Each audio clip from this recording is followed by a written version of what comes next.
नमस्कार दोस्तों, मैं हूं एडवोकेट इमरान, आपका होस्ट। स्वागत है आपका मेरे चैनल पर। आज की टॉपिक में हम डिस्कस करेंगे कि अगर आपने बिना तलाक लिए दूसरी शादी की तो क्या परिणाम हो सकते हैं। अगर आप शादीशुदा हैं और आपने दूसरी शादी की तो क्या परिणाम हो सकते हैं। तो हम इसको एक उदाहरण के तौर पर समझेंगे, जैसे कि ए आप हैं, बी आपकी पहली बीवी और सी आपकी दूसरी बीवी है। अगर आपने ए ने अगर सी से शादी की, वो भी बिना एक बी के तलाक लिए, अगर उसने दूसरी शादी करी सी से, तब ये शादी बिल्कुल भी वैलिड नहीं मानी जाएगी, ये शादी शून्य होगी।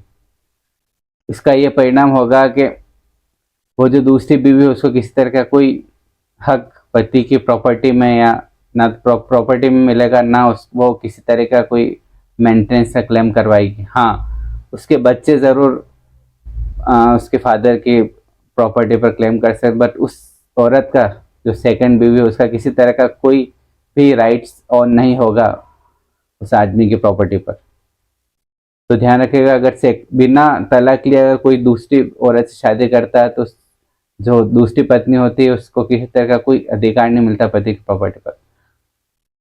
लेकिन अब इसका परिणाम क्या हो सकता है, अगर हस्बैंड ने दूसरी शादी करी बिना तलाक लिए तो अब ये हो सकता है, अगर पहली पत्नी चाहे तो उस पर बाईगेमी, बीएनएस के सेक्शन 82 में बाईगेमी द्विविवाह के बारे में दे रखा है। अगर पति ने दूसरी शादी करी उससे तलाक लिए बगैर, तो वो उस पर केस कर सकती है और उसमें कम से कम उसको 7 साल तक की सजा का प्रावधान है। वहीं अगर जो सी है, जो सेकंड बीवी है, वो भी उसके ऊपर बीएनएस के सेक्शन 89 के तहत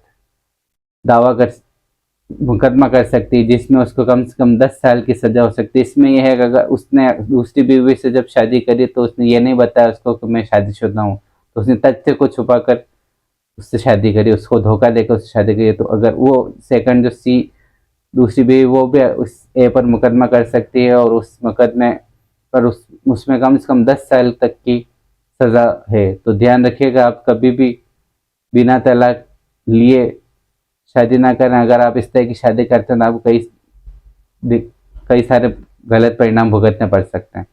थैंक यू। अगर वीडियो अच्छा लगे तो इस वीडियो को लाइक करें और चैनल को सब्सक्राइब जरूर करें।